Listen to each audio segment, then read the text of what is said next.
Hello, everyone. Welcome to episode 102 of the J Situation Podcast. I'm recording this on February 22nd, 2022. How are all you folks doing? Yeah, I hope you're doing well.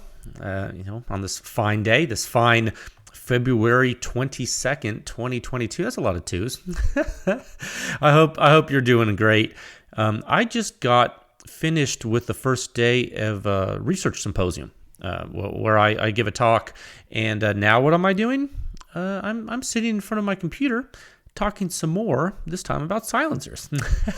So that's literally insane. Sometimes I wonder what I'm doing. I don't know, but it's okay. It's fun. We're having fun. So we have a lot to cover today. So let's just jump right in. Shall we? Yeah. The J Situation Podcast is proudly sponsored by Silencer Shop, the most efficient and intelligent way to purchase silencers. Probably. In this E-Form 4 day and age, they seem to be so far doing it to the ATF satisfaction, which is all one can hope for. Silencer Shop is pretty accurate in what they do. They have a fairly low error rate. They're reliable, and they're forcing the ATF to be the bottleneck. And that's really the best case scenario here. There's a reason they've grown. They continue to innovate. And so, you can use their kiosk, do your fingerprints and photos electronically. You cut down on errors. You simplify your silencer purchasing process. You got a money-back guarantee. It's great. No transfer fees, no paperwork errors, just you and your silencer with no drama. It truly is silencer ownership simplified.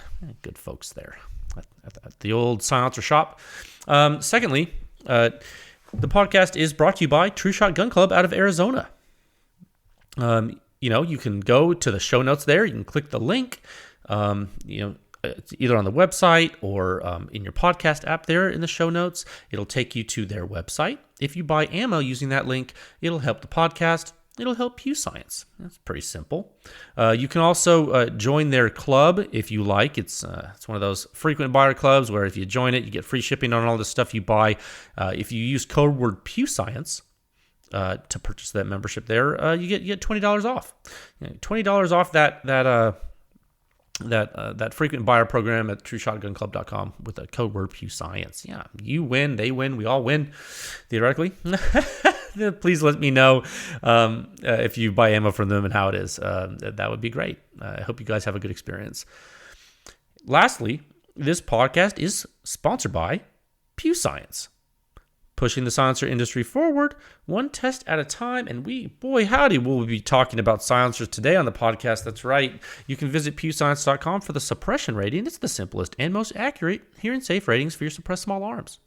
It's based on true human sound perception of the entire gunshot. That's right. From before combustion takes place all the way until the combustion is gone. The whole gunshot, it's considered there. The suppression rate is in the Section 5 of the Silencer Sound Standard. The standard walks you through gunshot noise. It's sort of like Wikipedia, but it's a little more fun because it's about silencer sound. That's right. Yeah, there's 7 parts. They're all on PewScience.com for you to read. Okay, and if you haven't seen it yet, that's fine. You can skip directly to the suppression rating in Section 5. It's going to let you know how silencers stack up in comparison to one another with regard to sound at the muzzle and the shooter's ear, and it's going to give you a hearing-safe dose limit for the particular platforms on which the silencers are tested. That's right. Directly tied to human perception and hearing damage potential, essentially. If the rating is higher, it's probably going to sound better for your ears. If it's lower, it might be harsher or more damaging to your ears. That's right. You won't find this information anywhere else in the world. I looked and I couldn't find it, so I made it myself. That's right. And Section 6 of the standard contains all the reviews, and you might say, Jay, that's like a dissertation. How could you possibly want me to read a review that long? It's like, I got you, fam, no problem. You can go to Section 7, the ranking section. There's a sortable table. It'll give you the high-level results of the suppression rating, muzzle, ear, and composite. You can sort to your heart's content, and then if you find something you like, you can drill down into the individual reviews there because there's a link in all the lines of the table for you. Okay. So, as always, if you are a manufacturer and you would like to use PEW Science for private testing and consulting services, there is a form on the website with which you can submit that inquiry to PEW Science. And if you choose to do that, all the information that you submit through that form is held in strict confidence. All the communication between you and PEW Science is confidential, unless, of course, you want to release data to the public, in which case we can certainly help you do that. And I think in the coming weeks here, you folks will see more examples of that. More companies are doing R&D with PEW Science all the time, and a lot of times they choose to release the research to the public so folks can see how well their silencers perform. So it kind of helps us to understand them, kind of helps them get exposure. I think it's a win all around. You can support this podcast, PEW Science, and our testing by joining with a membership at pewscience.com. That's right, you can. And there's even a donate function. It's on the review page. It's on the podcast page. Every little bit helps. You can give a little bit, you can give a lot of it, you can give nothing at all. Okay, and if you don't want to part with your hard-earned money, which I understand. Frankly, we're living in interesting financial times. You can do something that's free, which is you can rate the podcast on iTunes. There, get a good 5-star rating there. Perhaps you rate it good on Spotify, and what that does is it helps the algorithm, and it helps folks know that silencers and guns are awesome. And maybe the general public will come around and have a silencer in every gun. Wouldn't that be the bee's knees, as they say? Yeah. Okay. Got through that intro kind of fast. 3 topics for you today. Only 3. First topic, notes about research motivations and observations. Have some notes on behavior, both technical and human behavior. I just wanted to say some stuff really quick. This is after some stuff that happened last week. I think it's important to address. Excuse me.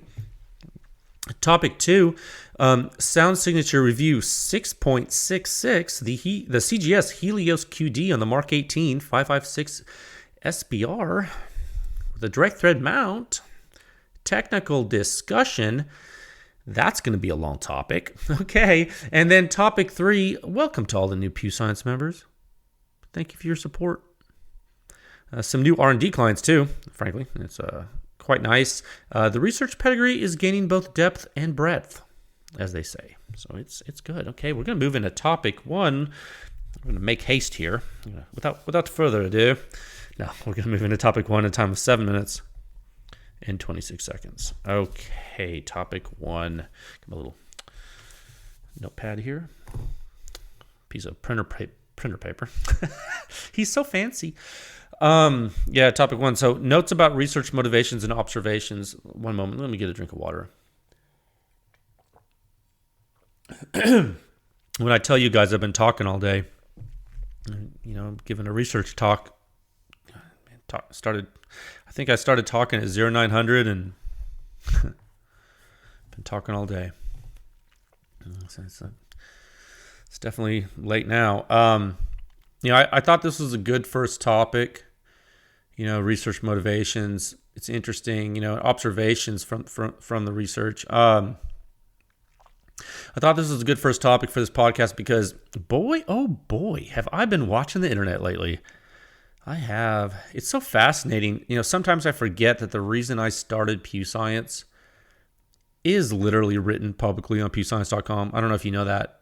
For those of you new to the show or new to the PEW Science phenomenon, as it were, it's in the Silencer Sound Standard. If you read the main page of the Silencer Sound Standard, section 1, it's a letter from me to you. It is, and it's from me to the entire world. On that page, I tell everybody, and I quote, I have it pulled up right here. I decided that I wanted consistent and meaningful characterization of firearm sound signatures that could be applied to the measurement of both unsuppressed and suppressed firearms. It's on the website, and it says, I decided that I wanted. It's like, yeah, it was me. I decided that I wanted consistent and meaningful characterization. Okay, so when people ask me why I'm doing it, this effort, this PEW Science, that's why. Because I wanted to, prior to the PEW Science effort, we didn't have consistent and meaningful characterization of the stuff. We didn't. And it was scattered to the wind. It was a hodgepodge of data, all gathered differently. A lot of it's suspect, A lot of it put out by people who sell products, like distributors or manufacturers or dealers. And, it wasn't any one entity specifically doing anything bad necessarily. I mean, I'm not pointing fingers at anyone. I just, it's just that when you put something on the internet, it's forever, right? And people find it and they use it. And what if someone finds something on the internet that's not true, and they repeat it? Yeah. Then you have to worry, don't you? Because who curates the internet? Well, nobody does. And they try, don't they? They try with their information control algorithms. They try to curate. They can't. It's just there. No one curates speech in the town square when the crazy drunk guy is yelling in the middle of it either. Crazy drunk guy yelling in the middle of the town square. Who's curating his speech? To comb through it, to understand the good tidbits and the bad, So I figured, I said, if I'm just going to do this and make sure it's done right, and that way anyone who sees it, they're going to know it's right because it's all in one place, and it's all consistent and matches up with user experience, and it's all one. It has a good pedigree there. You can't be poisoned or perverted or altered. Spoiled. It's there. It's protected. It's curated. It's preserved. It's forever. It's easy to get to. And you get to it, you're like, okay, it's there. It's cool. Easy peasy. Okay, so I thought it was a good idea. It was the only way I saw to do it, and maintain its integrity. It needed to be a central repository that was curated properly. And prior to launching the effort, there were significant industry discussions behind closed doors, and a lot of the discussions centered around industry pushback and opposition to this PEW Science, to this effort. There was opposition, and the overall forecast was that it would be derided and it would be fought, and that's fine. And I don't want to focus on that. That's not really the point. But I'm bringing that up because there was, from the beginning, a well-known high probability of human reaction. Okay? A high probability of tremendous opportunity for human behavior observation. And the scale at which it would be observed would probably be large. This would be on a large scale. Now, that was the prevailing opportunity that was forecasted. And so, throughout the effort over the past few years, I've been able to collect a lot of data on human behavior.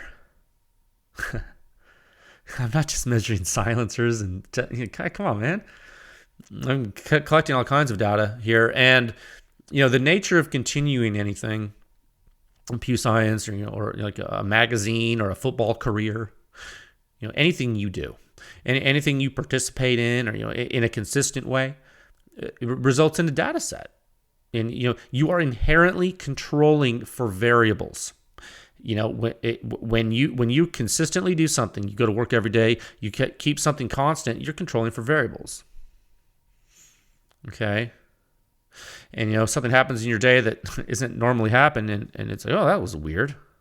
That's a good data point for later. And you make a mental note of it and you save it. You save it for any day, and you go on with your day.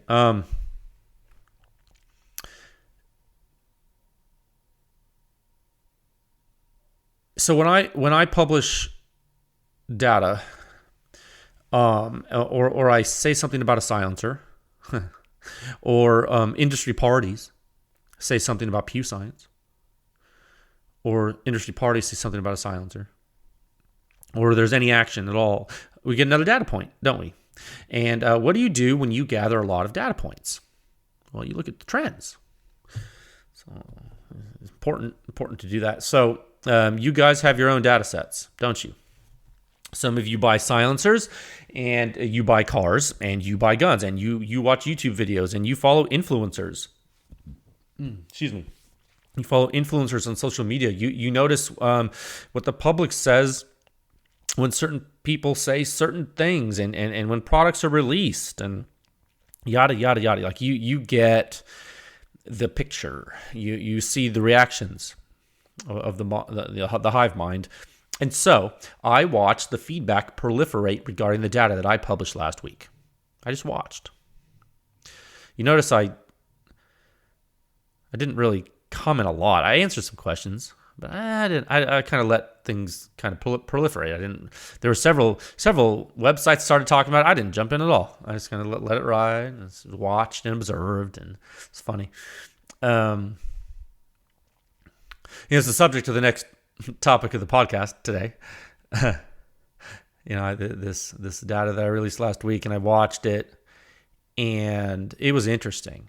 It was so interesting, the spectrum of behavior, the human behavior, for everything. Gosh, the varied reactions and the things people said, and I read amazing things. Some amazingly positive. Some I'd never read such horrible things people were saying. I mean, some of it was even personally attacking me. Personally, and saying all kinds of things about me and my company and what I'm doing and what I'm not doing and how much money I'm taking for reviews, and all it is insane. I couldn't believe it at first. I was just like, oh my gosh. I was like eating a bowl of popcorn, watching the internet go insane. And some people are really listening to what I say on this podcast, and unfortunately some people are not, and that's just the way it is, dude. You're not going to change that. And so but I am optimistic. I'm optimistic that as this effort continues, the balance will shift a little. The challenge is, there's a challenge that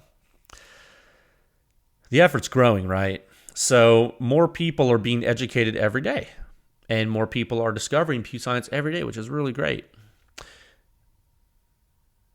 And there's a lag time between introduction to PEW Science and the education ramping up, right? So there is possibly, and this is this is a theory, but it's probably true.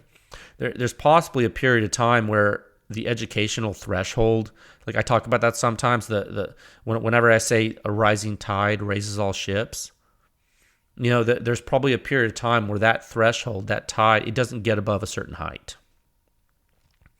And it's because every time we grow the effort, someone opens the locks, or opens the dam to the body of water, right? And it's like the body of water is just getting bigger, and it's raining. It's raining knowledge. It's raining. But the water's leaking out, and you're getting so much more people, and it's not, the water's just staying at the same level. But it's okay. I think it's gonna be okay. I think we close that dam here and there, and because you need to look at that water get high. And I took the weekend off. This past weekend, I took it off. I had something to do out of town. So we went somewhere and let the water get a little higher. And now let's make it rain. Yeah? Okay, topic 2. We'll move into topic 2 at a time of 18 minutes and 32 seconds. Okay. Sound signature review 6.66, the CGS Helios QD on the MK18 5.56 SBR with direct thread mount. Technical discussion. This is going to be long. Let me get a drink of water here. Yeah, I didn't want to be negative in the first topic, but I did want to address, I thought in a constructive way, what I observed and how I plan on dealing with it. I'm not to be cryptic. The way I plan on dealing with it is just to observe, like I've been doing. Okay, I'm not going to do anything else. So, just a warning here. This is going to get long and technical, so strap in. This review was released last week, highly anticipated, highly requested. I don't know.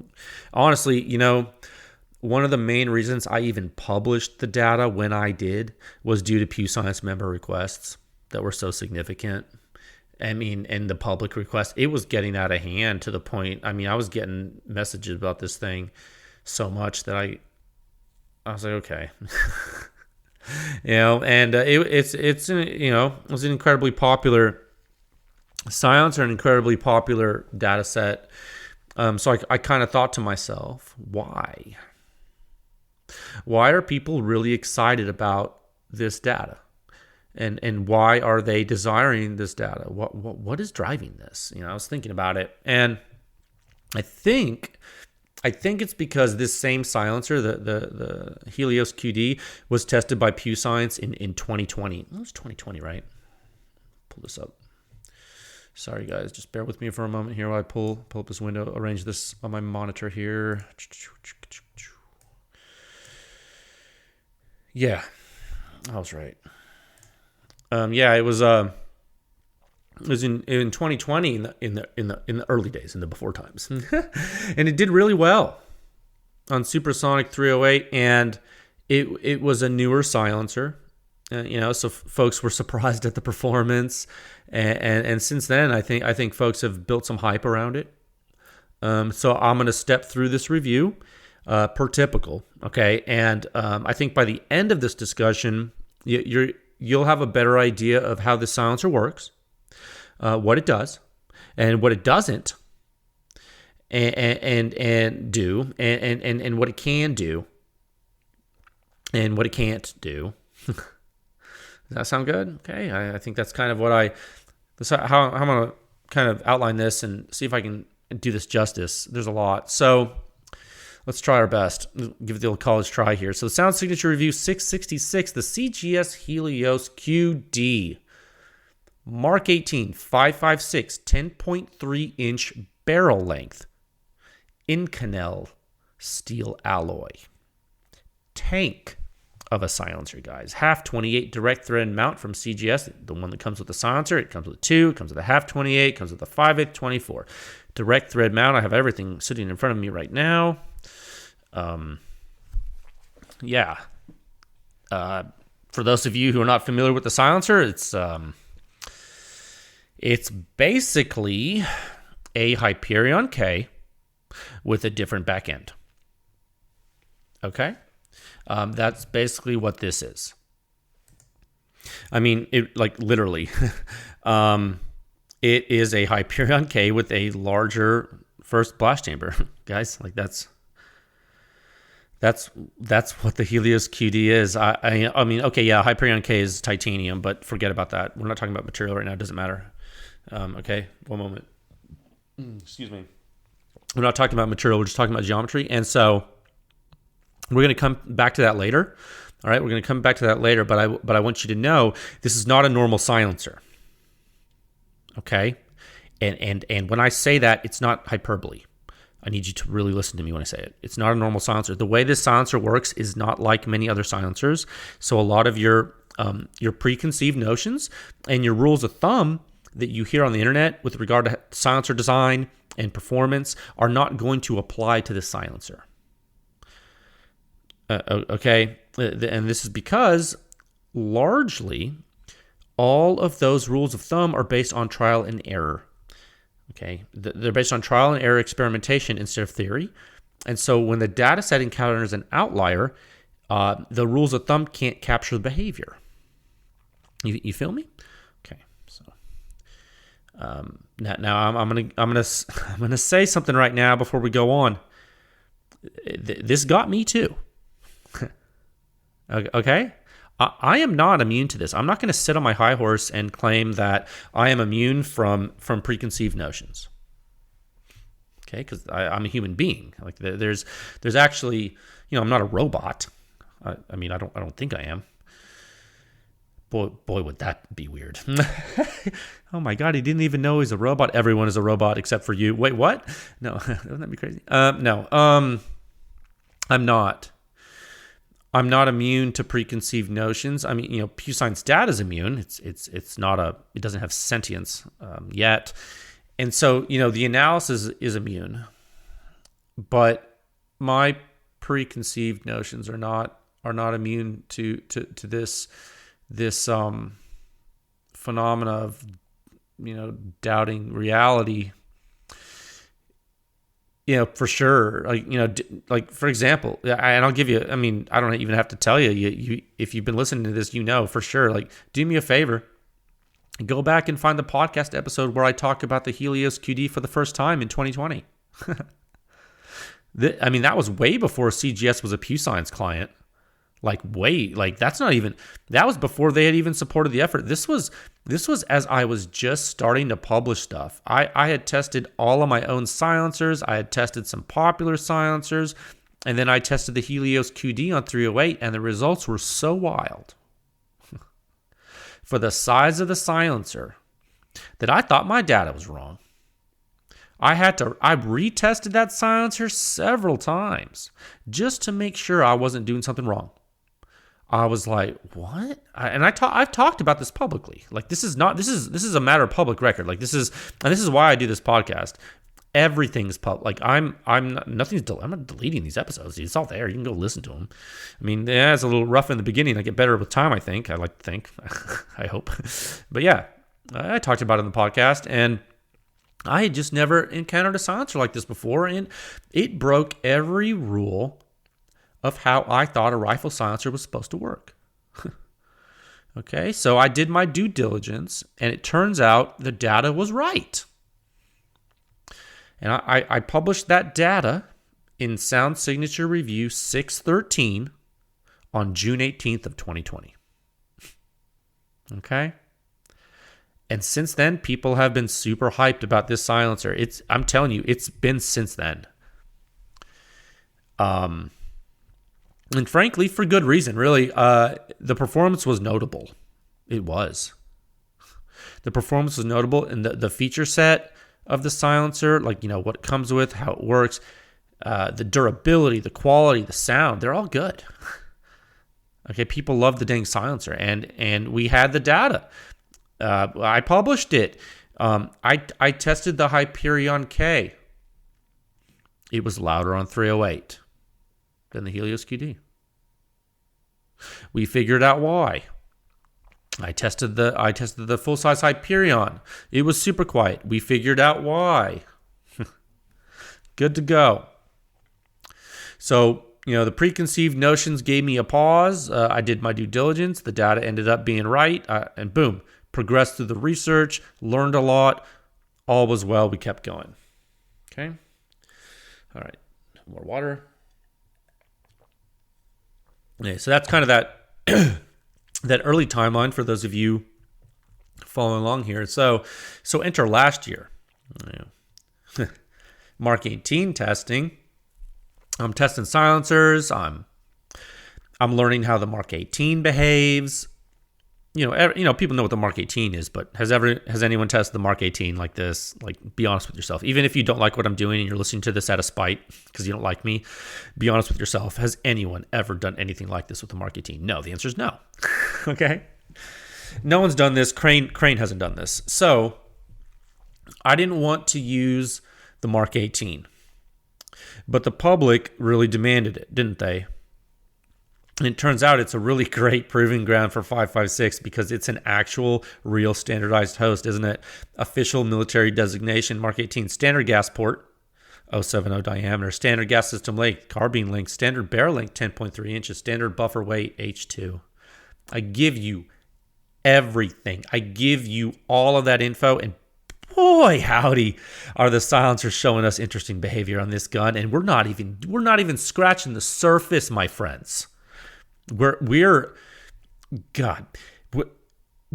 starting to learn which silencers do what, how 30 caliber silencers behave on short barrel 5.56, the effects of overbore, the effects of back pressure, how back pressure changes going from 7.62 to 5.56, all kinds of stuff. And then I test this. I test the Helios QD. Okay, so I'm testing it, right? And this is interesting. And this is what I didn't want to tell you this before, especially until I figured out everything about it. So I'm testing the silencer, right? And I get finished with it, and I go to take off the end cap. And the end cap comes off easier than I thought it would. Like, it wasn't loose. It wasn't super loose, but it wasn't super tight. And I was like, that was weird. It was like one of those, okay. So the raw data looked good. I was like, okay, the raw data looks good. Did some checking, seemed to be consistent. I was like, okay, didn't see anything super crazy. So I thought, okay, good. That's good. Test program progressed. I tested the vented end cap, yada, yada, yada. Went back to the laboratory and started analyzing data, like with a fine-tooth comb, real detailed like. Then I saw something. I saw, computed the suppression rating and let's start this talk right here. This is a good place to start.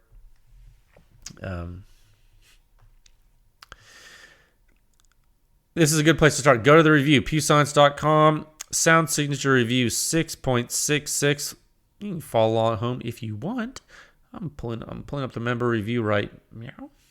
Okay. Composite suppression rating on the Mark 18, 27.1.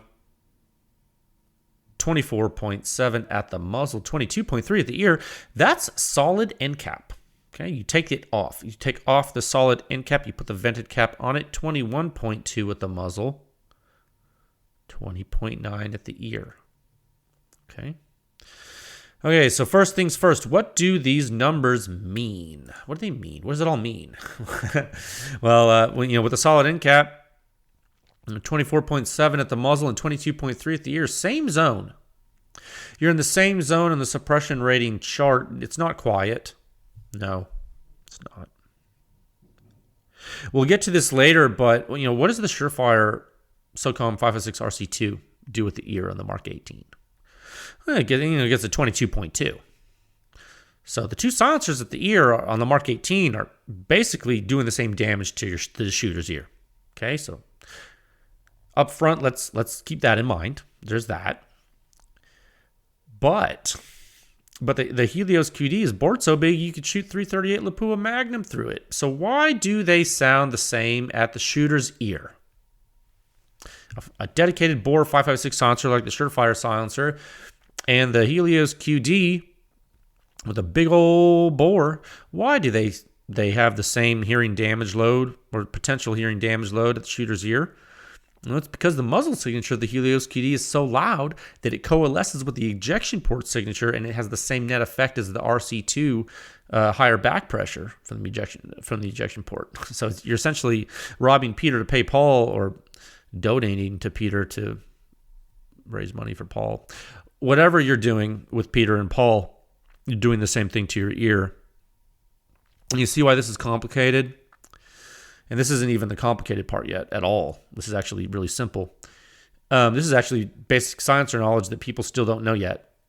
In fact, I saw comments on the internet even as recently as probably today or yesterday where guys are like expecting shooter's ear numbers to be lower with more flow no matter what. It's like they think the muzzle, it's like all of a sudden you put a silencer on an AR and all of a sudden the muzzle signature doesn't matter. Did you not see the bolt gun testing?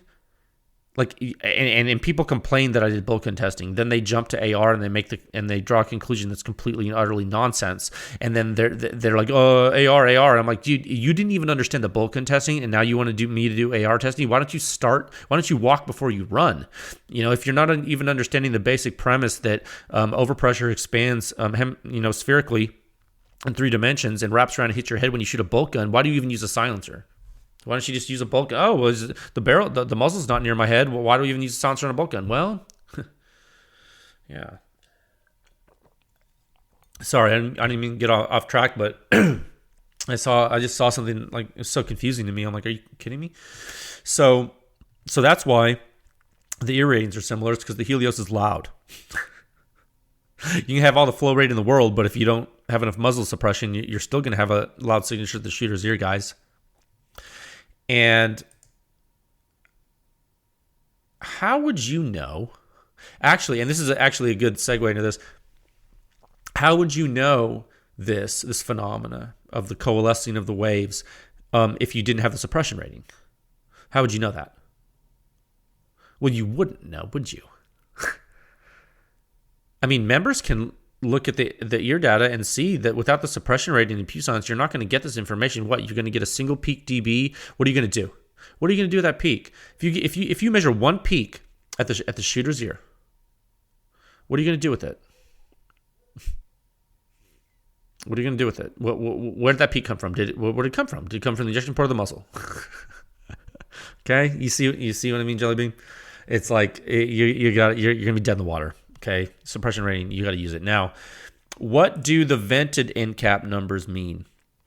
Muzzle rating drops from 24.7. You vent it goes down to 21.2. Ear rating drops from 22.3 to 20.9. That's not that much. Not that much at all. Still loud? Well, yeah. Still loud. Ear number got worse. Even with lower back pressure from the vented end cap? Yeah. Why? Because the muzzle got louder, even louder than before. The back pressure was already low. You're venting so much, dude. You have a huge bore. You're not giving your guys. The muzzle blast is wrapping around you. This is a blast wave.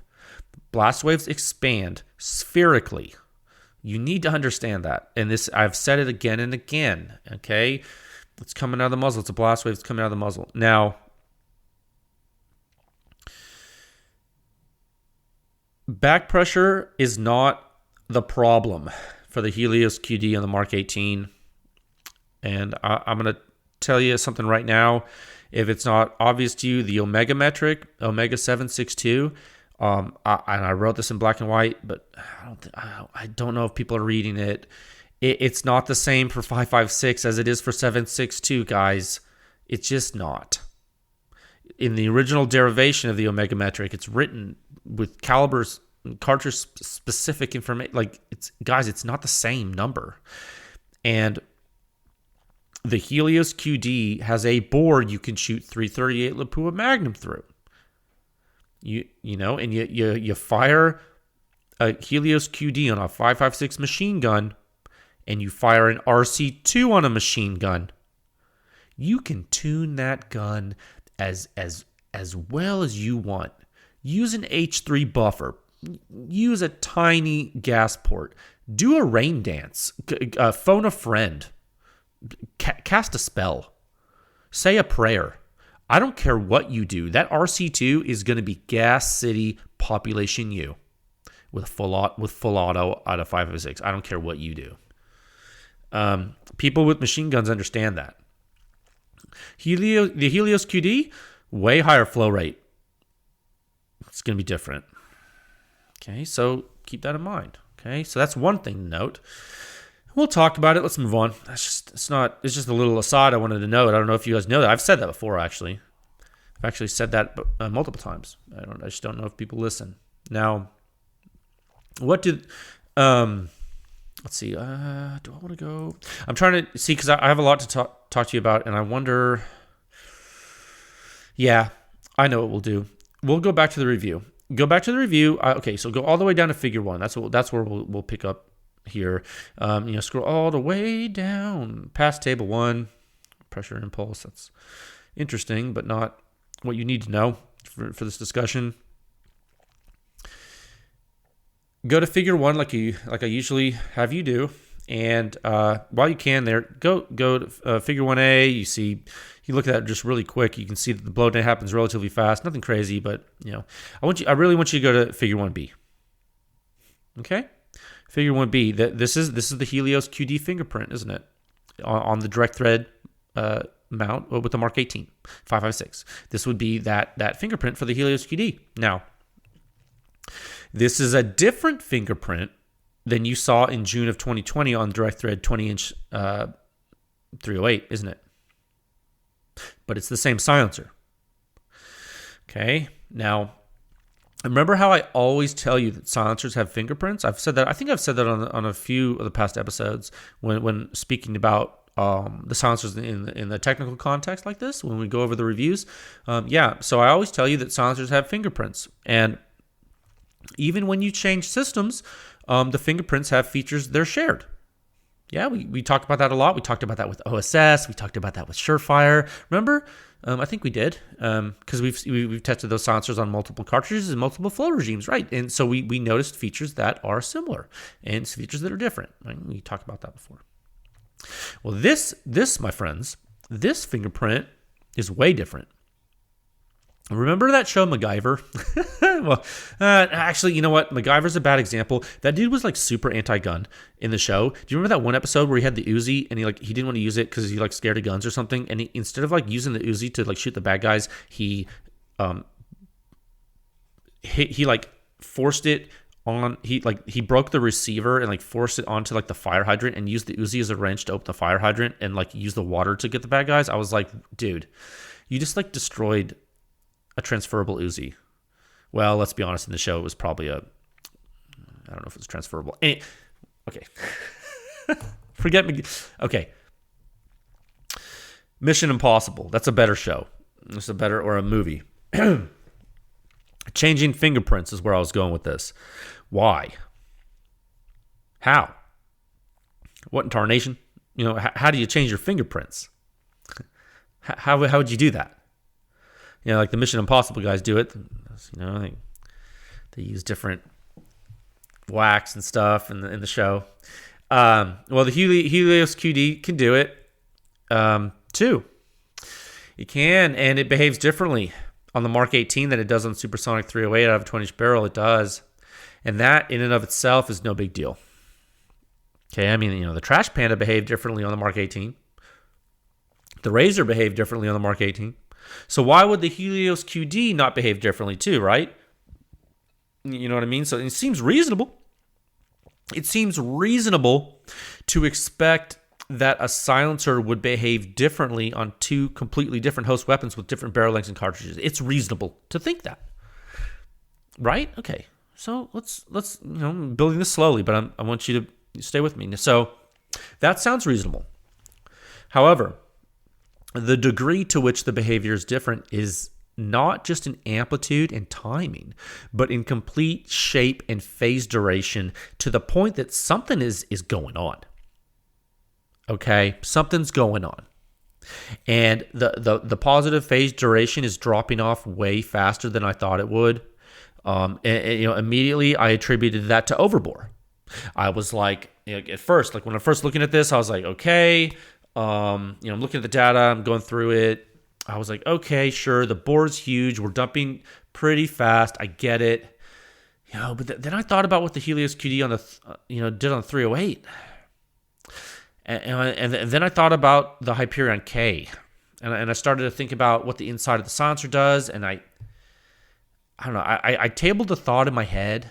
And then I thought, okay, let's look at impulse. Let's go on. We'll look at impulse. Okay, so I'm kind of giving you an idea on how I analyze and I start looking at data. Right? Okay, so I'm like, okay, well, let's look at the impulse. So I did. Okay, so go to figure 2. You scroll down in the review, figure 2. Well, that's different. So okay, well, there's something similar here. Like it's exhibiting a super fast rise time. It's almost like the Hyperion K. Like, on 308. I said, what in tarnation? That's weird. But something's different. I was like, so this point, I was really getting thrown for a loop. I'm thinking to myself, what's going on? But I kept going back to overbore. I was like, okay, it's 5.56. It's overbore. The Hyperion K did have a higher flow rate due to proximity of muzzle to annulus. We knew that was the difference. We're like, okay, I'm gonna assume the Helios QD is getting a similar effect from maybe just having a huge bore. Sure. So I thought that I thought that at first when I was analyzing the data, but before I wrote the review, okay, that's what I thought, and I was not 100% correct. I was not 100% correct there. By the time I wrote the review, I had a better understanding. Okay, and here is where this is a really important distinction between what PEW Science is doing and literally everything else. We're catching behavior. Okay, you notice I have barely talked about sound at all so far. We're catching behavior, and like I said in the review, you're getting early time jetting from the Helios QD on the Mark 18, right? You are getting that. We have a big bore, so that makes sense. Yeah? Then why are you getting so much more early time jetting from the Rugged Razor and the Q Trash Panda, and their bores aren't even as big? Why is that?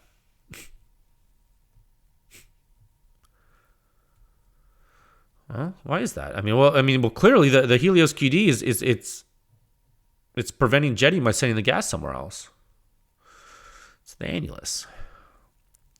The Helios QD has an annulus, and it doesn't have an annulus like an Omega baffles have annulus. You see the Otter Creek Labs, which is an Omega baffle, and you see the SWR, and the original Omega was Omega baffle, SWR Trident Omega baffle.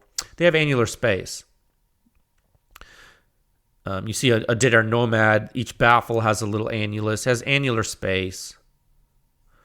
But the Helios, it doesn't have annular space like these baffled silencers. No. The Helios QD has an annular space the entire length of the silencer that is continuous, just like the Hyperion, just like the Helios DT, just like the Hyperion K. They all have the same type of annulus. It's the full length. Okay? And it's the only group of silencers like this that I know of with regard to how the annulus is configured and accessed. I don't know of another silencer like this. There might be one. Me personally, I don't know of it. I haven't seen it. So here's the thing. How are we doing on time? We're 46 minutes in. Oh, I have a lot to do to talk about.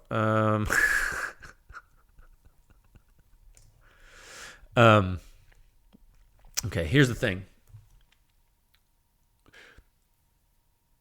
We know the annulus is getting accessed. We see the jetting differences in the silencer from the other larger bore silencers. We know the annular space is trapping gas. Yeah. But we also know something else. We know that it isn't trapping that much gas. How can we know that? Let's take a detour and look at some of the vented data. Okay. Now, so if you're following along at home, I'm going to skip down all the way down to section 6.66.2 briefly here. And I'm in the member review, so it's even longer. Okay. It's a long article. 6.66.2. If you're a member and you read this whole article, bless your heart. Now, these are the vented end cap results. Big vent, faster blowdown, bigger positive phase. Okay, if you look at figure, what would that be? That'd be figure 5B. Bigger positive phase, initial positive phase. Fine, we see that. Stands to reason that you would get that from opening the vents. You know, that you would get that, you would look like that with a bigger positive phase. And okay, you say, okay, seems like you're using the vents just fine. You might think, oh, seems like you're using the vents just fine. So that means there's probably a lot of gas going into the annulus during the solid end cap test. So everything seems fine here. What's the issue? You see it, you're like, okay, could be fine. Well, there's an issue with that. The issue is that the vented end cap doesn't only vent from the annulus, does it? No. And this actually might have been an error in something I said in the first Helios QD review that I published on the 308 back in 2020. If you look at the vented end cap, and I have it right in front of me, so I know I'm not crazy here. Hold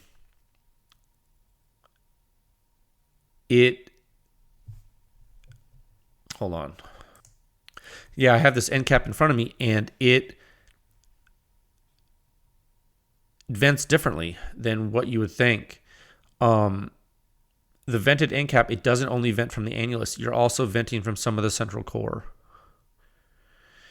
Okay, there's actually little vent holes around the main bore. And that's from the axial path. And You know, and you can see that here in the silencer.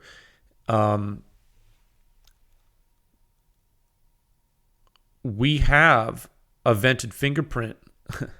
You know, we already have a vented fingerprint for the Helios QD on 308, don't we?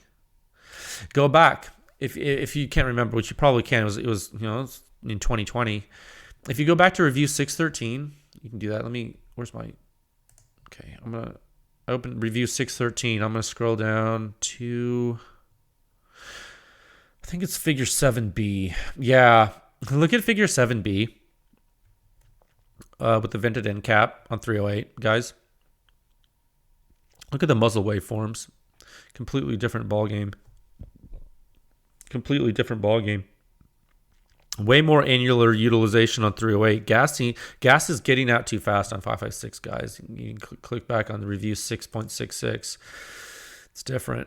It's not throttling it the same way. It's not being throttled like it was on 308. It's like, that's weird. It's weird. It's a different ball game, and this ball game that we're playing now, what we know is it's different on the Mark 18. And I mean, heck, look at figure 6 in this most recent review. Let me scroll down to it. Yeah. Look at shot 4 in the green. You remember that? It runs away in impulse space. Figure 6 is impulse. Okay, for the vented configuration. Figure 6A, figure 6B. You see 6 curves. They're all in impulse space. Those are the integrals of the pressure time curve. Look at shot 4, run away. It runs away with secondary combustion. You think that's coming through the annulus? You think that's where that's coming from? Nah, son. Probably not. That's primary bore flow, my friends. That's what that is. When you use the vented end cap with the Helios QD on the Mark 18 in this configuration with the direct thread mount, I think you're increasing flow rate, but you still don't have a high enough proportion through the annulus to really be exercising the silencer's design. Something's going on here. That's my theory. I think something's going on, and I said it in the review, guys. Actually, you can actually see what I wrote in research note 2. Let me make sure I'm telling you right. It's in section 6.66.1.1 of the Silencer Sound Standard in this article. Section 6.66.1.1. Scroll down to PEW Science research note 2. It's 2 paragraphs long. Talk about this, okay? And this is where I start talking about the Hyperion and the Hyperion K. This is the pay dirt. All right, this is the most important part of this article. Listen to what I say very carefully. And I can't tell you how many people don't know this, and it's not my job to make sure you know this. This is the manufacturer's job, but I'm going to say it anyway.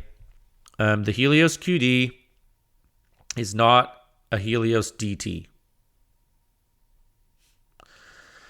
The Hyperion K is a Helios DT with a different threading.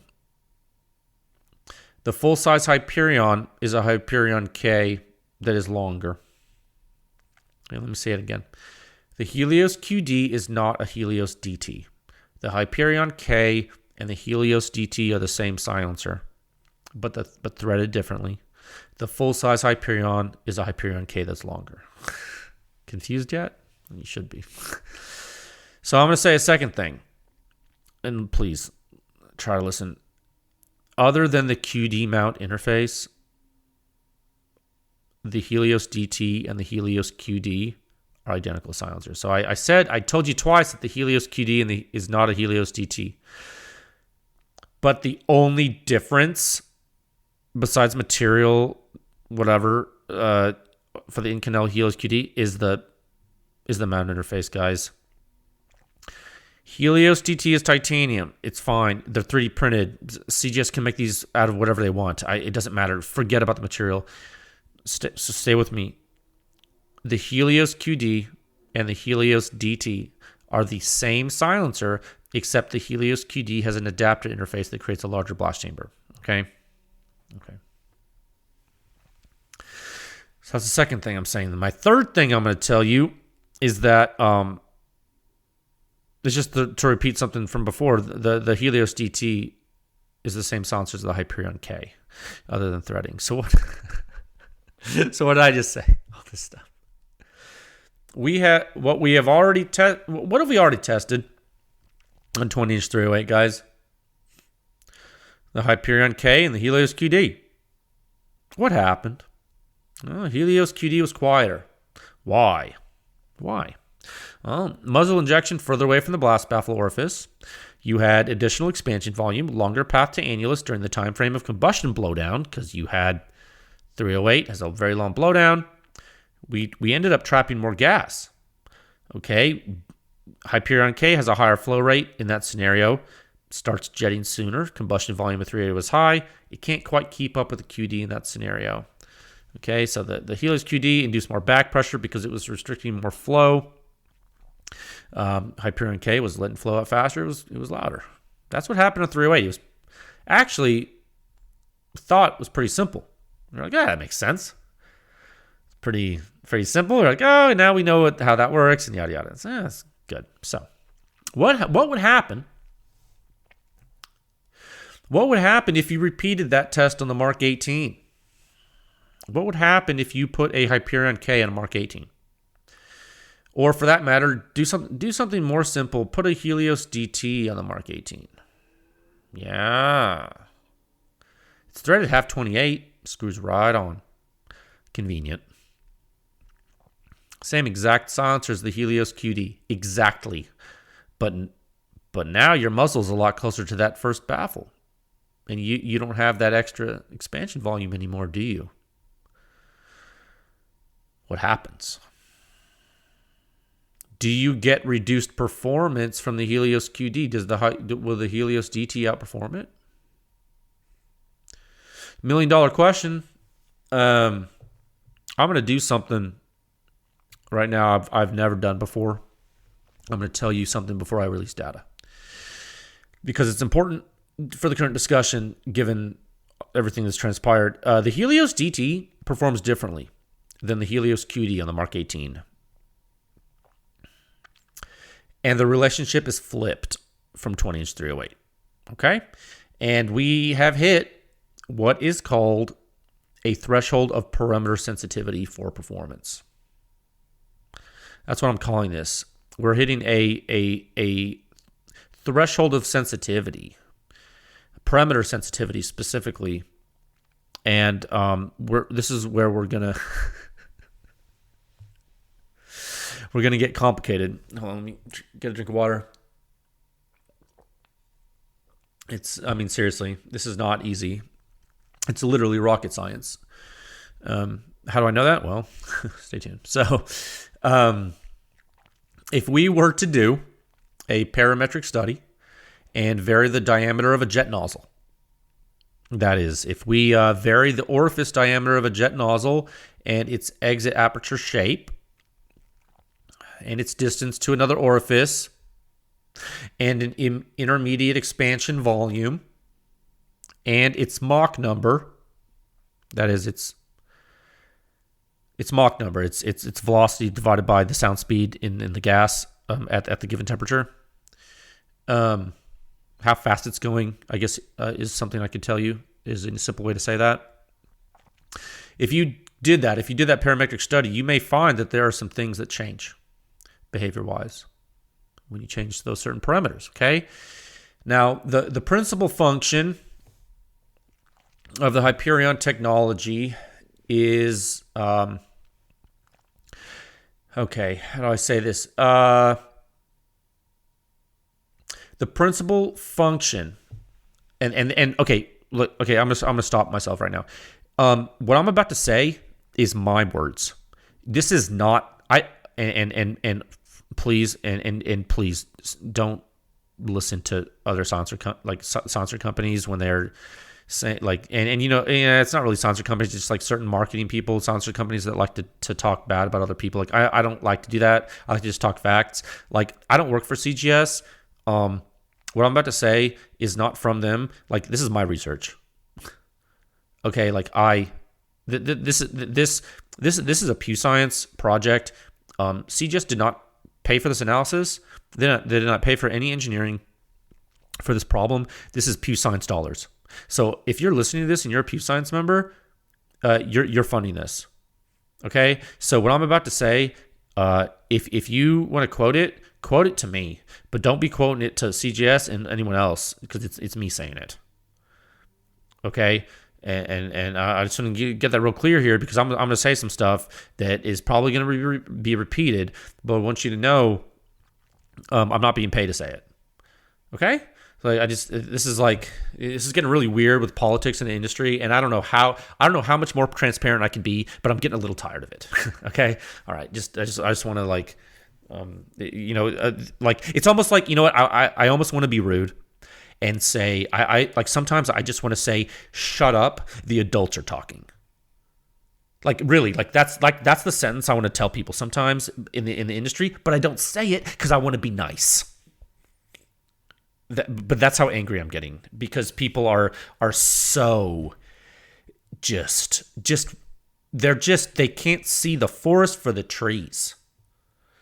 They're just so like obsessed with themselves, and it's like, guys, this is bigger than you. This is PEW Science. Okay, this is for everybody. So the principal function of the Hyperion technology is it's inducing gas direction into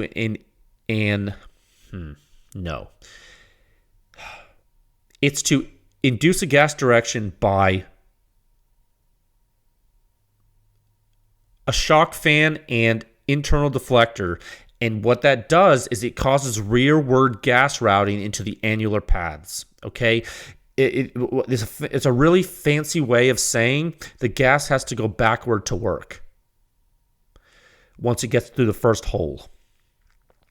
Okay, and I on my social media, excuse me, on my social media, yesterday I said, hey, homework assignment for Wednesday, find yourself a cutaway view of the Helios QD so you can follow along at home, because I want you to understand what the silencer. I'm not going to post it. Frankly, I'm not going to post a picture of that silencer. It's not my job. But like you can use Google, and if you don't want to use Google, just listen to me talk, and I'll explain it. But I'm not going to do everything for you.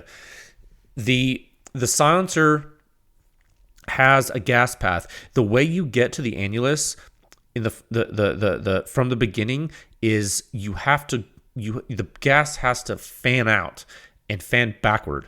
And when you have that actually happens regardless from a supersonic jet nozzle. But the challenge is you're funneling the nozzle to an expansion chamber first. So it's not necessarily that it'll fan back on itself like that and go directly into the annular space. You might need a deflector. And so whether or not CGS really understood those gas dynamics is really, frankly, inconsequential to this discussion. But the fact of the matter is there is a deflector inside. It's just part of the geometry, and it exists inside. And when your Mach number gets low, that probably helps. But we'll get there later. Sorry, I'm getting ahead of myself. But there's a reason that deflector. I'm not saying the deflector isn't needed. I'm saying it's probably not needed in all flow regimes. It's there, and it probably doesn't hurt. It probably helps most of the time. Okay, so there's a deflector. Gas has to get routed between that deflector and the annular opening to go into the annulus. So if the gas doesn't fan out enough after traveling through that first hole, you see when you look in your silencer, you don't turn on the Hyperion reactor. Okay? Now, I'm being a little silly. I'm calling it, I called it like a gravity reactor with like aliens and stuff before when we were talking about the Hyperion, not the Helios QD, but the Hyperion. The reason I said that is because it's so different. I'm using a gravity reactor it's a euphemism for technology that's like magic, like super, you know what I mean? Because it's just so different. And that's why I call it that. It's my show. Now, can you make the QD do what the DT does? Absolutely. Because all you need to do is funnel gas. Now the question is, the $10 million question here: what in tarnation? Why on 308 do you not need to do it, but on 5.56 you do? Like we went through all this rigmarole. I'm telling you how the silencer works. We tested on 308. The Helios GT is the same thing as the Hyperion K.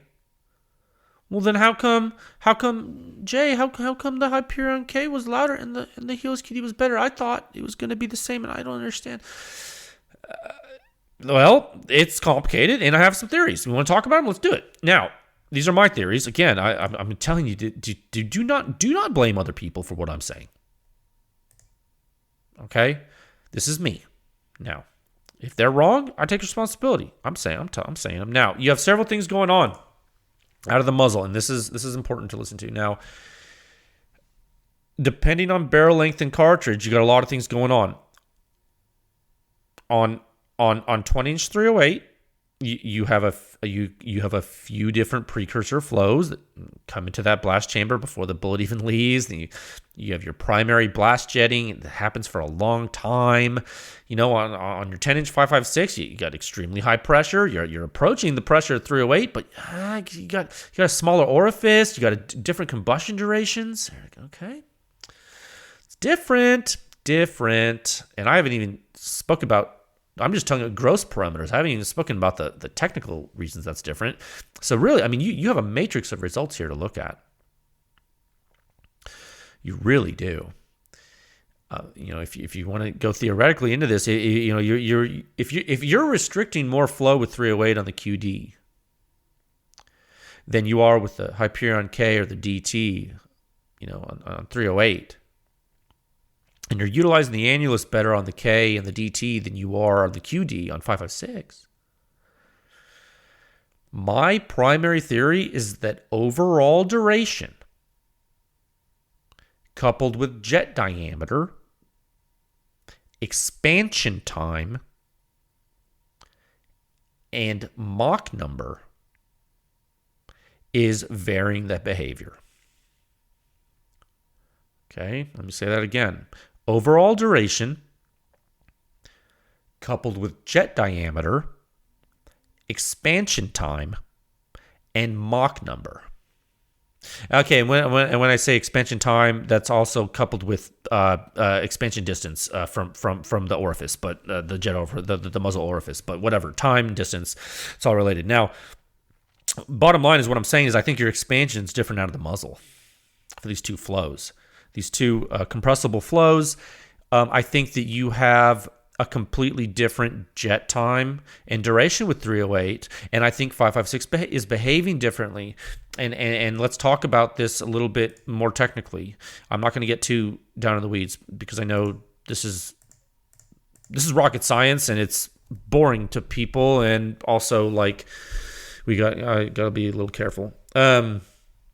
When you're pushing your projectile over Mach 2 in your barrel, and that jet's moving over Mach 2, you're going to form essentially a slug of gas as it exits the barrel. Okay, that's what you're doing. And the gas is acting like a solid in a way. It's just a gas plug, and it enters the expansion chamber. It's the blast chamber of the Helios QD, and the Mach number, it depends a lot on temperature of the flow and the center line there. And then when you start to expand into that blast chamber, you're changing the properties of the gas. Okay? And your Mach number is going to start to drop. And when your Mach number drops, the gas slug gets wider, broadens, and it slows down. And, hence, the Mach number's dropping. Duh. Now, with 308, you get the gas going past that first orifice. It hits the deflector. It starts to shuttle gas into annular space, and gas keeps coming. You're pressurizing that blast chamber. It's all going on for a long period of time relatively. The Helios QD is getting fully exercised. You just have such a long duration flow. And the jet diameter and just the way everything's coming out of the muzzle, it just happens to work. And it's working, and it's doing its job. Okay? So what about the Hyperion K on 3? We're still on 308. What about the Hyperion K on 308? It's the same exact silencer as the Helios QD, guys. It's the same silencer. Helios DT and Hyperion K are the same silencer. It's the same silencer as the Helios QD. It's just that the Hyperion K doesn't have nearly as big the initial expansion volume because it doesn't have that expansion chamber that you screw the mount into. You feel me? Same baffle stack, same thing, same internals. It's just but the front part's different. So, a lot of the early time expansion on we're still on 308, bolt action 308. Remember, the Hyperion K was louder. Early time, a lot of the early time expanding gases go into the annulus, but a lot shoots down the bore too. The jet diameter is bigger, it's a long duration, travels through the silencer faster though. Higher flow rate, a little bit less sound suppression, but it performs well. Just doesn't have the gas delay of the Helios QD on 308. It's different. You move the orifice closer, it shot it through the silencer faster. That's just how it worked. You know, you can look at the compressible flow theory if you want above Mach 2, and you can compute what's going on if you really wanted to. You could model this, but you know, we have the test data, so we can say, well, we see this higher flow rate. It was louder. We have a good idea what's happening. Cool. So let's move to 5.56. What happens with the Helios QD? Well, first of all, we're not only going to 5.56 millimeter from 7.62 millimeter jet diameter. No, we're not only changing the jet diameter from the muzzle orifice. We're also cutting the barrel length in half, aren't we? Aren't we?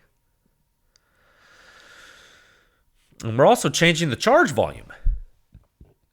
So what's our Mach number? What's our Mach number now? Is it still 2? I mean, assuming we started with 2. I'm you know, guys, I'm being rough, right?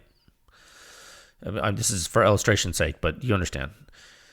It's you know, is it still 2? Or, you know, we're probably still around Mach 2 roughly.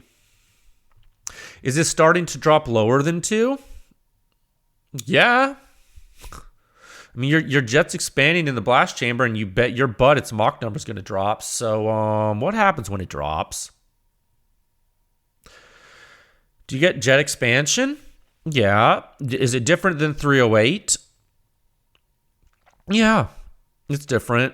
You might expand too quickly. And you don't have as much time, do you? The load's going to be over faster than 308, isn't it? Duration's lower. Charge volume's lower. What are you going to do? What if you expand too early? It might not be an optimized expansion time in accordance with the jet diameter, the duration, the deflector geometry. Maybe you're not going to fan into the reflector properly. You know, before you know it, your flow's traveling down the main bore. Maybe you missed the window. Maybe you missed the time window. But why? Like, what if you cheated? Could you cheat it? Could you fix it? Yeah. I mean, of course you can. How can you fix it? Well, how can you correct the deviation in flow between 7.62 by 51 and 5.56 by 45 through the Helios QD? Well, you have to change your jet expansion duration parameters, don't you? What does that mean? For one, I think you need to start with a higher Mach number. I mean, it's an idea. This isn't necessarily, gospel here, but I think you can start with a higher Mach number because your initial jet diameter, the diameter of that gas slug,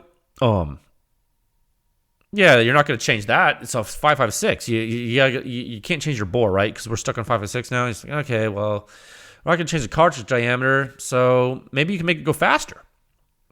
Well, how do you do that? How would you make your Mach number increase? Well, you could have a longer barrel, couldn't you? Would that change the nozzle flow out of the muzzle? Yeah, absolutely it would. Would it make the jet more forgiving to expansion starting if you had a higher Mach number? Yeah, it's going to change. It's going to It's going to change the expansion time. Is that going to help you reach the deflector? It very well could. You don't have a lot of time with 5.56 like you do with 308. You got to get more exact with this particular design, I think. And so my postulation is that on the Mark 18, you need to have a nozzle orifice closer to the blast baffle with this technology, or you need a longer barrel. Maybe. I think there's two things. I think that the Hyperion K and the Helios DT do it for you. Just because of the way it screws to the gun, it's closer, and you don't have a lot of expansion volume. But the Helios QD doesn't do it for you. It does not. Now, but you can make it do that, can't you? You could. Now, will CGS make it do that with an adapter? I don't know. I don't work for CGS, do I? Is PEW Science going to provide information that will help CGS decide if it's a good idea? Yes. Absolutely. Yeah, they are a client. I'm not employed by them, but they are a client, and you got to ask yourself: is this why PEW Science exists? Yeah, you bet your sweet ass it is. This is the essence of PEW Science. That's the essence, baby. This is what it's all about. It's R&D. It's in real time. This is real time R&D for the public. Like I said, CGS didn't pay for this study, dude. This is my study. I saw some people all the time accuse me of impropriety and like, oh, Jay's biased and he's. It's like, what are you talking? Like, I'm seriously, like, all of this, like, how much effort would I have to go to lie to you? Like, are you like, oh my gosh, I'm so busy. Like, I am so tired. Like, I talked all day about blast research, and now I'm talking about combustion dynamics in a silencer at night after dinner. Like, my day got started at like 7 a.m. and it's 8:30 p.m. and I'm still working. And people on the internet are going to say I'm biased and like I'm paid off and a shill. And I'm literally like giving you free combustion research.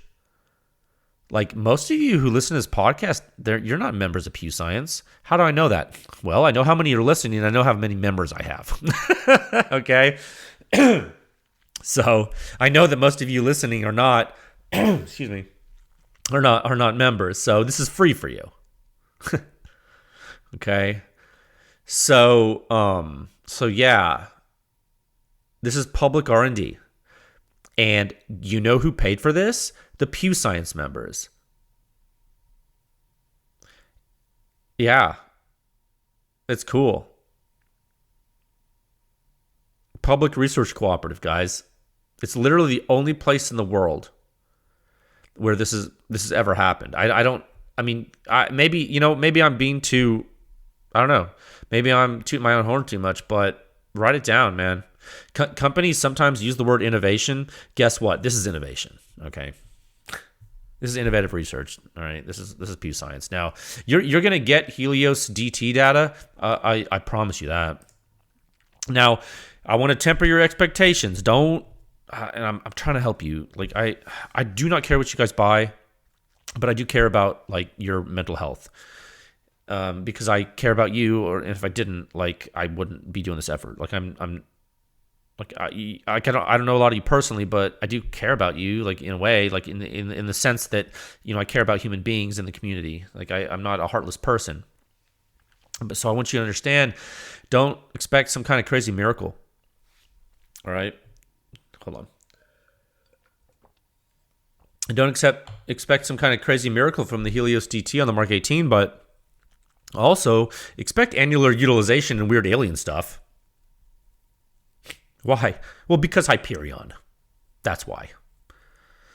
Stay tuned. Unfortunately, there's other publications that are scheduled ahead of it, so you're just gonna have to wait. And when I say because Hyperion, guys, you you know that the CGS tech, it's called Hyperion technology. It's because it's the same shit. Oh, there I go cursing. The Hyperion technology, it's all the same thing. It's just implemented a little differently in these silencers. And the magic is it's the jet fan and deflector and the annular space. I mean, there's other magic too, but you ever heard someone say, and I've heard silencer designers say it before, only good silencer designers. I heard one say once, man, that silencer really likes high pressure. Yeah, it sure does. Why? Why? I mean, the Hyperion tech loves high pressure. Why? Ooh, how quick if you can shuttle your gas to that annulus, you are in business. You activate the Hyperion. Okay, that's what you need to do. If you can't get gas to annulus, you're not flipping all the breakers. You're not turning it on, and you need to turn that baby on. And when you turn it on, it is you're going to Quiet Town, USA, is what you're doing. And that's why when you put a Hyperion on, like, I don't know. And when I say you put a Hyperion on, you put any silencer with a Hyperion technology on, like a Magnum rifle or like something crazy like 38 Lapua Magnum, it just works better. I mean, am I saying it's quieter on 338 Lapua Magnum than it is on 308? Well, no.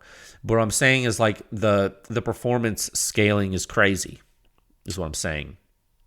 And so this is just something you need to understand. And when I talk about, oh yeah, it's because it's high pressure, it's like, well, it's actually coincidental that it's high pressure. It's not exactly that it's for high pressure.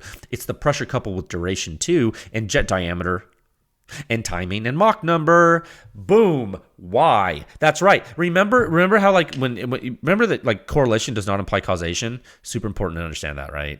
Just because something works better with higher pressure, it doesn't mean it's because of the pressure. Like, if it just worked well with high pressure, don't you have super high pressure coming out of the 10.3 inch 5.56? Well, you sure do, but your Mach number's lower, plus your duration's lower, plus your orifice diameter is smaller. So you have all these confounding factors, don't you? Okay? It's not happening in a vacuum. It's not any one thing. It's not just, oh yeah, well, it's a high pressure round. Well, yeah, well, because a lot of high pressure rounds have big cases and they're bigger diameters. Okay, and I'm not saying there's certain rules of thumb you can use here with the Hyperion tech, but I'm just trying to explain to you a little bit how it works physically. So let's get back to this review. And I know I took a little bit of a detour, but it's all related to the silencer. So, is this a complicated silencer? Yes. You know what is really interesting about it? It literally completely changes function based on internal reflector utilization to get gas to go backward into the annulus.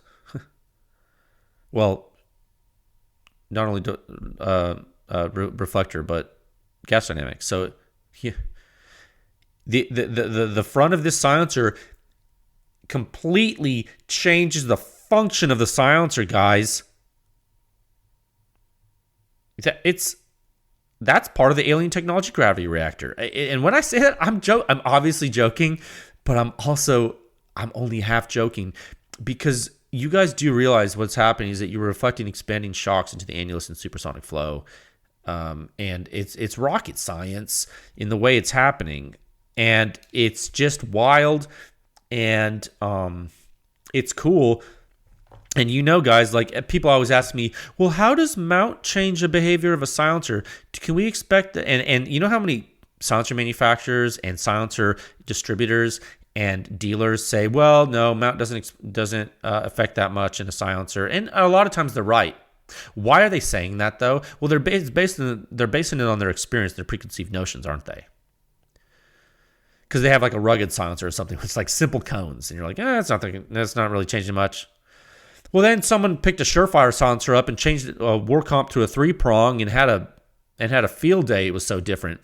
Then in this Helios QD, thing. Well, what else? Well, could you change behavior with the mount here? I mean, is the included direct thread mount the best for the Helios QD use on the Mark 18? Maybe it's not. Do I have test data to prove it? Well, I mean, not with the Helios QD specifically, I don't. But the preponderance of evidence suggests that there is absolutely no reason the performance doesn't significantly change by using a jet funnel into the first orifice. Because I have Helios DT data that you're going to see. Okay, so regardless of what it could be, let's look at what it is. Okay, in the review. Let's just look at what it is. You know how they say it is what it is? Let's look at what it is. Let's go back to the review 6.66, and we'll go to figure 9. I know I jumped around a lot today, guys, but I thought long and hard about how to tackle this discussion with you, and I picked a method. So figure 9, with a solid end cap, how does it stack up? Remember? I mean, now that you know what you know, technically, with an underutilized annulus on 5.56, which is not very optimal for Hyperion technology. It basically, neuters it. When you neuter the Hyperion, when you kick it in the nuts, and it can't make babies no mo, how does it do on the Mark 18? Well, at the ear, it's the same as the Surefire. Okay, so like I said earlier, that's because of the louder muzzle signature from underutilized annulus coupled with lower back pressure. Okay, that's reasonable. You gain a better ejection port signature, but the total signature gets worse due to the muzzle signature. Standard stuff, standard PEW Science, textbook PEW Science. At the muzzle, it's basically a little louder than the OSS and the Trash Panda, isn't it? With a solid end cap. Okay. With the vented end cap, you don't drop significantly in rating because the annulus is so underutilized, so you're sitting at a little lower than the Trash Panda at the ear, and a little lower than the HX QD 5.56K at the muzzle. Basically, give or take. So this is what a CGS Helios QD looks like performance-wise when only half the silencer is being used. Okay, this is like if you wanted to say, like, it would be like if you're fighting with one hand tied behind your back, to use that cliche. This is what's happening to the Helios QD on this gun with this mount. You have a 0.375 inch bore at the exit that's somehow still hanging with the 30 caliber silencers. I mean, it's quieter than the Rugged Razor, guys. Still, and half the silencer's not even being used. You feel me? So, all in all, performance-wise, is the result of this test cause for concern? If you're a Helios QD owner wanting to use it on 5.56. Absolutely. Yeah, absolutely it's a cause for concern, I think. Why? Well, because it flies in the face of the logic, for one. And two, you saw the performance on 308 and you based your expectations on that. Even though no one gave you 5.56 data until now. You guys, I have read the craziest stuff online. I saw people in multiple places. And I'm going to say this right now, and I'm not going to name names because I actually don't remember who said it. But in multiple places, I saw people saying that PEW Science hyped this silencer and that I'm disappointed, blah, blah, blah. And, PEW Science hyped this. I'm like, what are you talking about, dude? I don't hype anything. I don't hype products. I talk about what I use sometimes, and I give you data. What? Because I was shooting this silencer on my personal machine gun, you took that to mean it's quieter than what my data shows? This isn't YouTube fun time, dude. Like, if you see me shoot a silencer, I'm shooting the silencer. If you hear me say something about the silencer, then listen to what I say. Don't make up make-believe thoughts and words that I didn't say and pretend I said them. That's make-believe fun time. That's tomfoolery. That's not PEW Science. So I actually, it's funny. And this is a warning to some of you guys, some of you well-meaning guys too. Be careful what you say.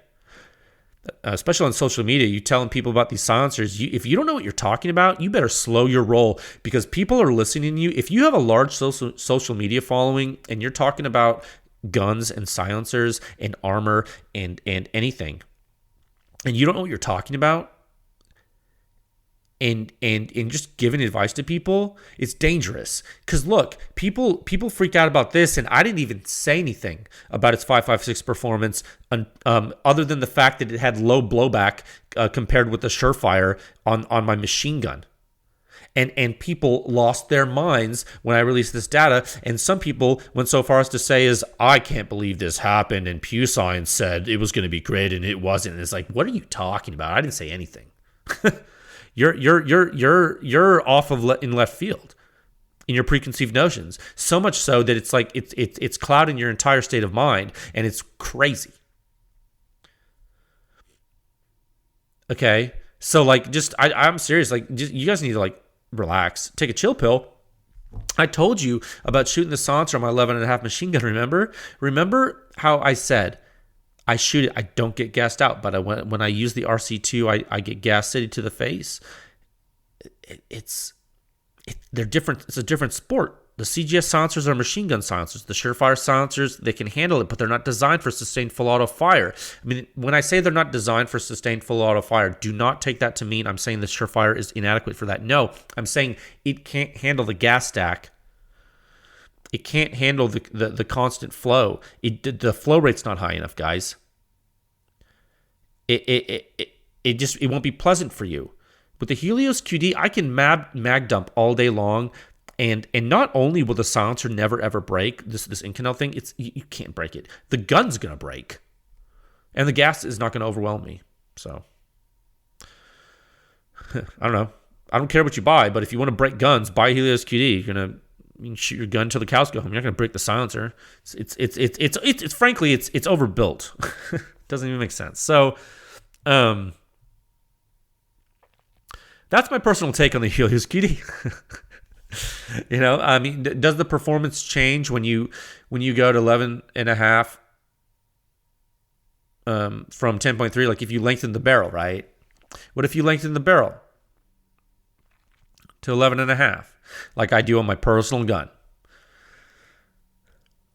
Yeah, performance is going to change, but you're changing the muzzle pressure. You're slightly changing the Mach number. You're tuning the gun. You're moving it away from your head a little bit. It's a different weapon. Is 11.5 versus 10.3 going to be as drastic a difference with the direct thread mount as the change to a funnel mount would be? I guess probably not. My educated guess is probably not, but I'm not 100% sure because I need to do the testing and stuff to understand that fully, right? That's why we test, to get results from extremely complex phenomena. I mean, where would we be without it? We wouldn't. We have to test this stuff. That's why, because it's time consuming to test, but it's really time consuming to analyze as well with CFD. Not the CFD that you see you guys using on these silencer forums, but with the coupled codes. Right now we have various parameters to test, and frankly, some of this might end up being a continuation of the internal PEW Science research. It's funded by members. Hey, I'm not going to put them on the spot, but maybe CGS funds some of this. I don't know. Maybe they do. Maybe they don't. I'm just being like, this is a research cooperative. If you guys are putting your dollars toward this, I'm just going to tell you, like, maybe we get supplemental funding from a silencer company. I don't know. I don't know what's going to happen. What I do know is I think we have some things to investigate, and I think they're going to be investigated. Okay? This is an example of a silencer that is not only modular in end cap function for venting, but it's actually modular in complete internal function to the point that the silencer behaves completely differently when you use or don't use the annular space. You think about that for a second, too. If we can make the core of this silencer, when used in the Hyperion K or Helios DT configuration, have lower back pressure on 308, and make the whole thing quieter by pulling the muzzle back into an expansion chamber on 308 like we did with the QD. What makes you think you couldn't just take a Helios QD and turn it into a Hyperion K on 308? Stands to reason, doesn't it? What if we go backward? What if we purposefully quote unquote reduced the Helios QD performance on 308 just to drop the back pressure, to turn it into a Hyperion K by using the same type of adapter. You feel me? So basically what I'm saying is the Helios QD ends up being 4 silencers, doesn't it? You end up getting the Helios QD vented in solid and the Hyperion K vented in solid. You know, if such a mount interface were developed, right? So use your imagination. And, you know, CGS is an R&D client, so use your imagination. Okay? Okay, so. All things are possible. This is PEW Science, guys. This is what you saw you saw the Griffin Easy Lock, didn't you? That was an Instagram story that I made. What do you think? What is this? This is an internal PEW Science research effort. We can turn one silencer into 4 now. Come on, man. This is how powerful the community is. This is how powerful it is when you raise the tide, when you make the ships higher, when you raise them all at once, when you educate. Look what you can do. We can make it so that enough people see things that stuff gets done. And this is how I'm running this. I'm not running this like a government organization. I'm running it like an engineering consulting firm. You know how engineering consulting firms run research cooperatives? They run them efficiently. And they don't focus on stuff that doesn't matter. They focus on stuff that matters, that's fruitful, so they can keep their clients happy. You know who and you know who their clients are in this cooperative? The public, the silencer industry. So that's what we're doing. And that's what we're discovering. This is the type of information we're discovering, okay? And so I really hope this helps. I know it can be difficult dealing with preconceived notions of performance with silencers, especially given the history of the silencer industry, guys. Like, believe me, I understand. And I'm here to tell you, it's always best to wait for good data and good analysis and to understand the analysis, and then you can make better informed decisions and judgments. Okay? It's important to be patient. Okay, so thank you for listening. I really thank you for listening to this long topic, and I hope it helped. I hope it was informative and different performance on 5.56 and 308. Due to how complicated the silencer is that a bad thing or a good thing? I think it depends on who you are. Okay, I think it depends on who you are. And I just want to say, you remember, the 5.56 performance of this silencer is variable. Whether that be barrel length, mount type, there are physical parameters that can change. The Helios DT testing analysis will come. Okay? So cool your jets. Relax. Drink a Topo Chico or a nice cup of coffee. And let's move into topic 3 at a time of 1 hour, 37 minutes, and 57 seconds. Okay, topic 3. Welcome to all the new PEW Science members. Did you make it through topic 2? I almost didn't. That was long. Thanks for your support, guys, and thank you to all the new R&D clients. You guys are awesome. The research pedigree, I mean, it's getting bigger. It's gaining both depth and breadth. We're tackling more issues, and we're going deep dives on a lot of stuff. And I am super behind.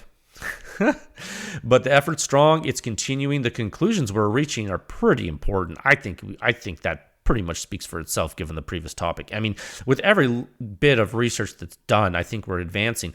Numerous test programs coming up, almost all funded by R&D clients. It's good to have that backlog and that challenge as well. It's different work. It's different work for me, so it's kind of cool. The industry continues to grow. I think eventually you'll see cream rise to the top. More and more companies are making names for themselves. I think you're going to see some interesting things coming in the near future from PEW Science. Publications that'll probably be widely spoken about. It's going to be cool. I think I'll be doing more deep dives with research supplements. I think that for members, I think folks really get a lot out of those. I think I'll be maybe doing some special tests for members. I hope you enjoyed this episode. You might need to listen to topic 2 again regarding the Helios QD. It's usually when I go over a review, I take a methodical step by step through the thing. I kind of did that, but I also went off on some gas dynamics that were important just because of the public desire to understand that. I think if folks are having issue with their understanding of the silencer, maybe share this podcast episode with them. Okay, that would probably help for context, and so yeah, and you can always point them to me. They can send me an email, tech@pewscience.com. I'll be happy to discuss it with them. And so thank you for listening. Okay, thanks guys. I will talk with you folks again soon. Bye.